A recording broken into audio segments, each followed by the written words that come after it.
19 na katangian na nagpapakita na cold-hearted ang isang tao. Kapag sinabi nating cold-hearted ang isang tao, ano ba ang ibig sabihin nito? Para maunawaan mo ito, narito ang 19 na katangian na maaaring ipakita ng isang taong cold-hearted. Number 1. Wala silang malasakit at simpatya. Ang mga taong cold-hearted ay kadalasang hindi nakikiramay sa mga problema o sa kalungkutan ng ibang tao.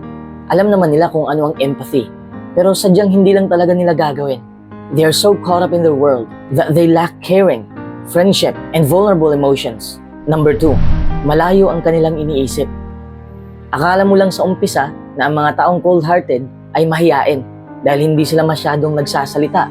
Pero hindi mo lang alam na wala pala silang plano na makipag-connect sa'yo.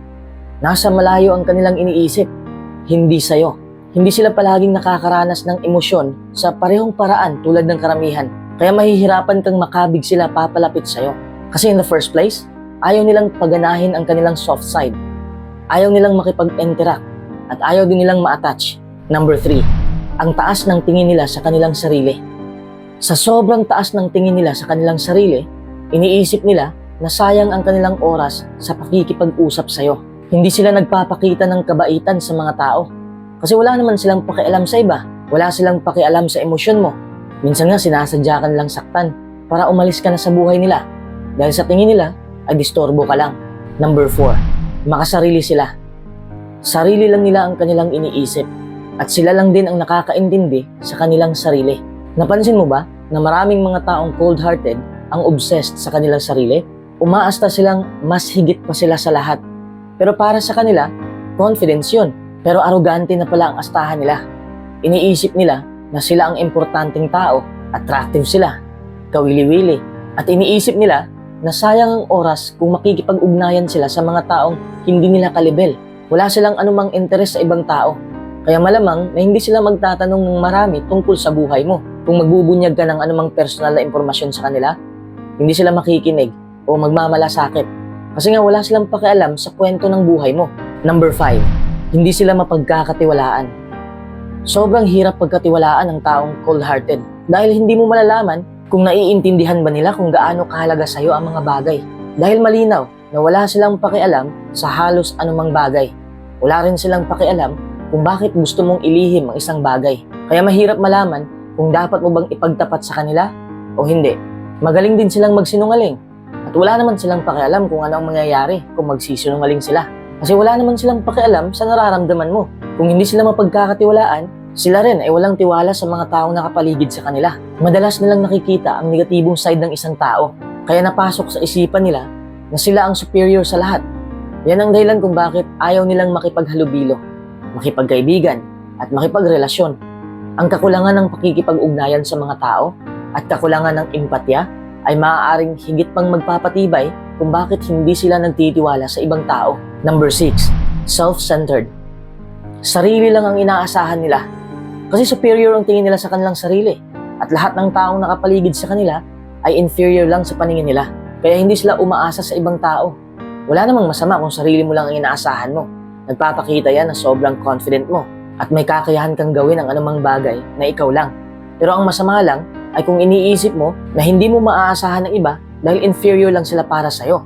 Number 7. Controlling sila. Ang side effect ng sobrang pag-iisip na superior ka ay pangungontrol. Dahil iniisip ng taong cold-hearted na sila lang ang may alam at sila lang ang marunong. Pilit nilang kinukontrol ang mga tao. Hindi lang dahil iniisip nila na sila lang ang mas may alam. Dahil wala rin silang pakialam kung ano ang nararamdaman ng ibang tao. Kaya hindi sila natatakot na kontrolin sila. Makikipag-usap sila sa iba at igigiit nila na dapat sila ang masusunod. Gusto nilang gawin mo ang isang bagay sa paraang gusto nila. Kahit may iba kang gustong gawin, ayaw nilang gawin mo yon. Number 9. Traitor sila.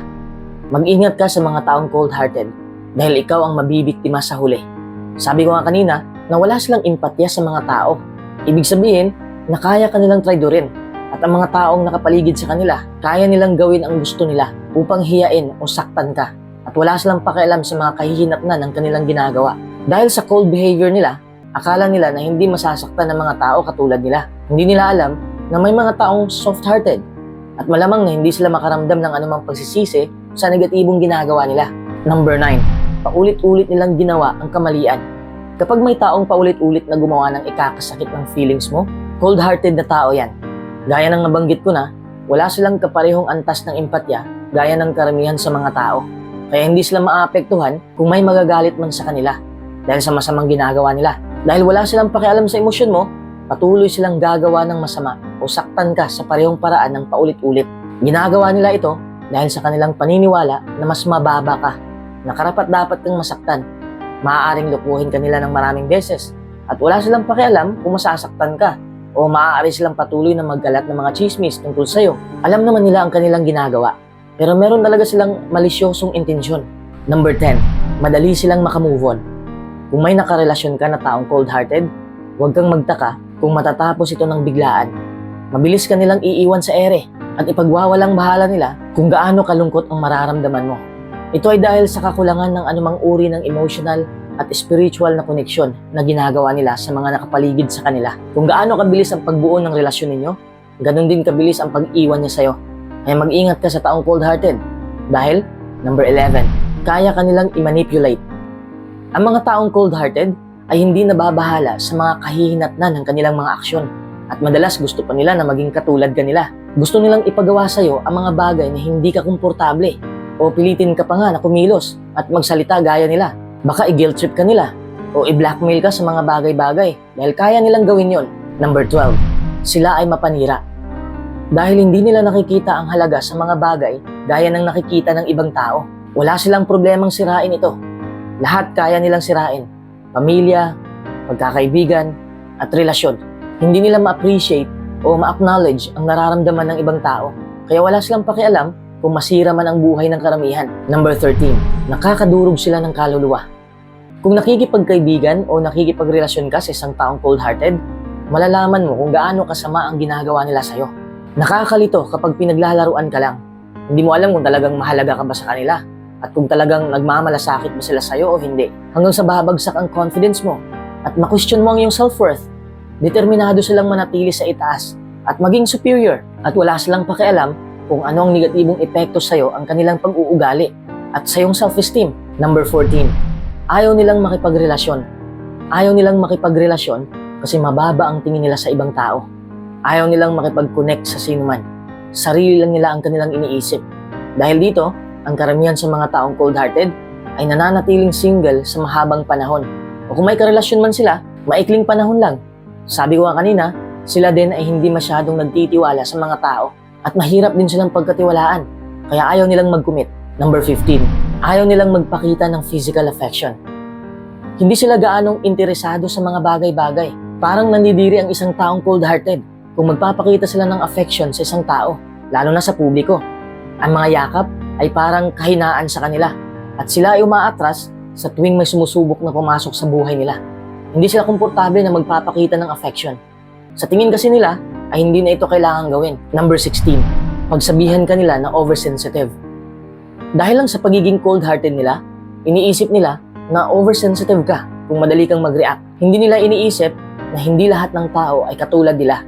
Ang isa pang kahihinatnan ng kanilang hindi pagkagusto sa mga damdamin at emosyon ay iniisip nila na ang lahat ng tao ay masyadong sensitibo. Kaya kapag may sinabi o ginawa silang nakakasakit ng damdamin ng isang tao, hindi nila lubos maiintindihan kung bakit nag-overreact ang isang tao. Sa isip-isip nila, katuwaan lang yon o nagsasabi lang sila ng totoo. Ang ibinubuga nilang mga salita o ang tono ng kanilang pananalita ay nakakasakit na pala sa tao. Number 17, hindi sila hihingi ng tawad. Speaking of hurting feelings, ang isang taong cold-hearted ay hindi hingi ng paumanhin o subukan man lang bumawi sa isang taong nasaktan nila. Dahil ang iniisip nila, hindi sila madaling maapektuhan ng anumang ginagawa ng ibang tao sa kanila. Kaya akala rin nila ay hindi ka masasaktan sa anumang ginawa nila. Kaya hindi nila naiintindihan kung bakit magsusori pa sila. Kung sila ay humihingi ng kapatawaran, malamang may gusto pa silang makuha ng pakinabang mula sa'yo, sa halip na taos pusong nagsisisi sa kanilang nagawa. Number 18, hindi sila maaasahan. Para sa kanila, maaasahan sila. Pero kung ikaw ang aasa sa kanila, hindi mangyayari ang gusto mo. Ang salita ng isang cold-hearted na tao ay walang kabuluhan dahil hindi naman nila susundin ang mga sinasabi nila. Gagawa sila ng mga pangako Papaniwalain ka nila gamit ang mga matatamis na salita, pero kaya nilang sirain yon dahil hindi sila natatakot na masaktan ka o hindi sila natatakot sa mga kahihinatnan ng pagsira ng kanilang pangako. They can easily brush off without turning up to something o not taking care of something they said they take care of. Hindi big deal sa kanila ang anumang pangako. Number 19, wala silang pakialam kung anong sasabihin mo. Sabi ko nga, hindi sila madaling maapektuhan. Kasi nga sobrang cold-hearted ang mga taong ito. Kaya nga hindi sila maaasahan kasi wala silang pakialam sa'yo. Pero alam mo, minsan positibo rin ang ugaling ito. Dahil lahat naman tayo ay gustong mawala ang paki natin sa mga taong palaging may opinion sa atin.